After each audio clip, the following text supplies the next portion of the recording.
పూరా లోకల్. వినాయక చవితి సందర్భంగా భారతీయ జనతా పార్టీ రాష్ట్ర కార్యాలయంలో ఈరోజు ఘనంగా వినాయక పూజ జరిగింది.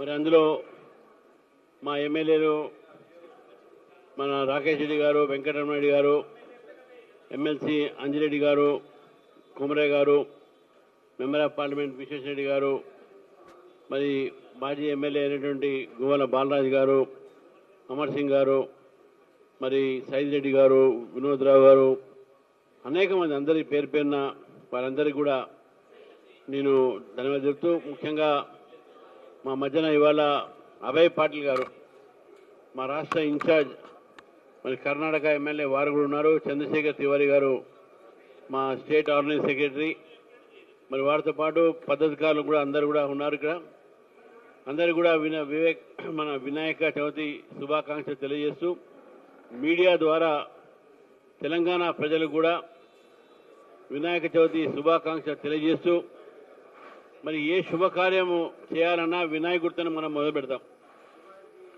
ఎవరికైనా బుద్ధి రావాలన్నా కూడా వినాయకుడినే బుద్ధి ఇవ్వమంటాం, బుద్ధి ప్రసాదించు వినాయకుడు అంటాం.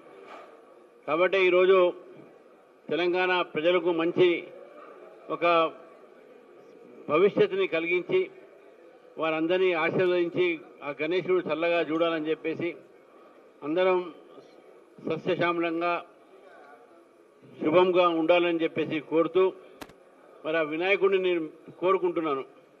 ఈ ప్రభుత్వానికి కూడా కొద్దిగా బుద్ధి కలిగించి ప్రజల పట్ల, పరిపాలన పట్ల కొద్దిగా శ్రద్ధ పెడితే బాగుంటుంది. మన విద్యార్థుల దగ్గరికి ముఖ్యమంత్రి గారు పోయినట్టున్నది. మరి విద్యార్థుల దగ్గర పోయినప్పుడు మరి వారి సమస్యల ముందు మాట్లాడాలి.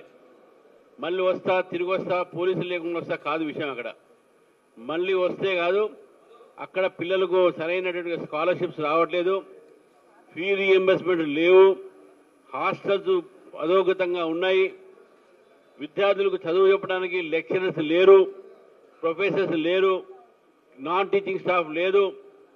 మొత్తం ప్రపంచంలో ప్రఖ్యాతి కాంచినటువంటి ఉస్మానియా విశ్వవిద్యాలయంలో కాంట్రాక్ట్ టీచర్లతో నడుపుతున్న వ్యవస్థ ఇది ముందు బంద్ చేయండి. మీ తర్వాత వచ్చినా రాకున్నా, పోలీసులతో వచ్చినా, మీరు మిలిటరీతో వచ్చినా రాకున్నా అది ఎవరు పట్టించుకోరు. మీరు విశ్వవిద్యాలయం విజిట్ చేశారు కాబట్టి ఆ వినాయకుడు మీకు సదుబుద్ధి ఇచ్చి ఆ పిల్లలకు సంబంధించినటువంటి భవిష్యత్తు చూడండి. మన భవిష్యత్తే మన విద్యార్థులు. ఈరోజు విద్యా వ్యవస్థ బస్సు పట్టినటువంటి సందర్భంగా మరి ఆ వినాయకుడిని మరొకసారి ఈ ప్రభుత్వానికి సదుబుద్ధి కలిగించాల్సిందిగా నేను కోరుతూ, రాష్ట్ర ప్రజలందరికీ కూడా మరొకసారి వినాయక చవితి శుభాకాంక్షలు తెలియజేస్తున్నాను.